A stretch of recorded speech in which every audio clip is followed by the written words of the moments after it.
Sebenarnya kalau waktu nulis film ini itu ada satu kejadian luar biasa ya, maksudnya dalam arti di awal kita tahu kita mau bikin kita mau bikin film filosofi, maksudnya kita mau bikin film ketiganya, ngelanjutin project ini dan kemudian bikin filmnya jadi action. Tapi kemudian saat menulis ini Bung meninggal gitu.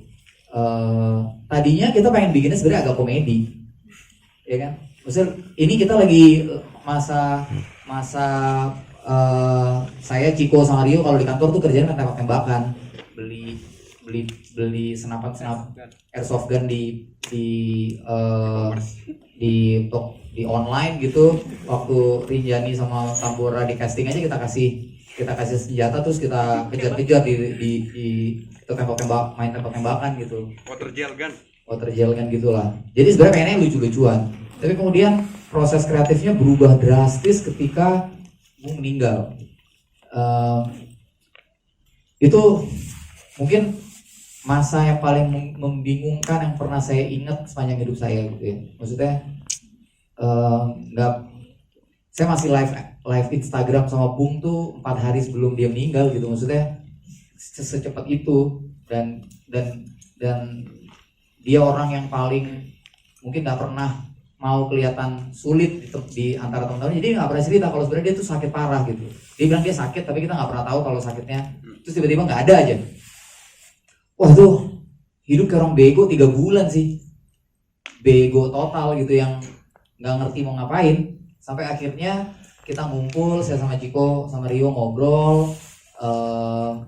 Akhirnya mungkin menulis film ini dan membuat film ini tuh healing gitu. Proses healing kami juga, dimana kami ingin membuat film yang tadinya lucu-lucuan.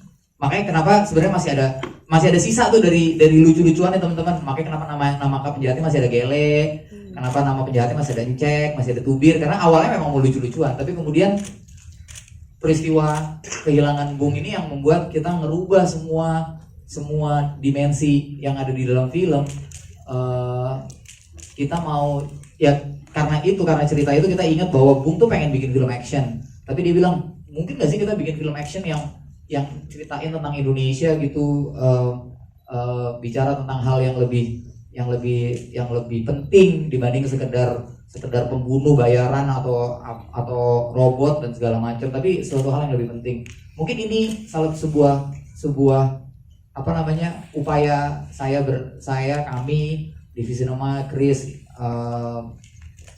Ben, Jody untuk mewujudkan itu dengan memberikan banyak sekali pengaruh yang sangat Glenn friendly. Contohnya misalnya kenapa kita bicara tentang Wana Reja, kenapa dari Rinjani ada Tambora gitu, karena kita tahu sepanjang hidupnya Bung Glenn itu adalah aktivis masyarakat adat di Aman gitu. Dia sangat dekat dengan isu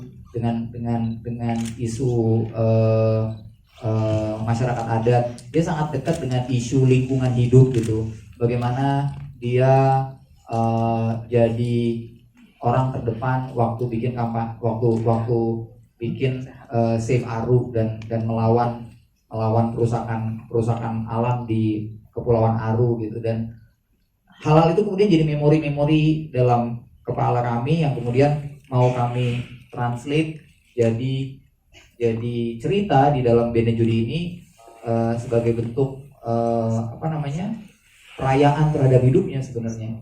Karena kita nggak mungkin bikin film grand friendly tiba-tiba bikin film grand friendly gitu kan, tuh kayak Aji Mumpung mengkomersialisasi kesedihan kita terhadap sahabat gitu kan gitu. Tapi mungkin ini adalah kalau Bung nonton di situ gitu, gue yakin Bung Glenn akan standing ovation. Terima kasih sudah menonton video ini. Jangan lupa subscribe dan aktifkan lonceng notifikasi supaya kamu nggak ketinggalan video terbaru dari Grit.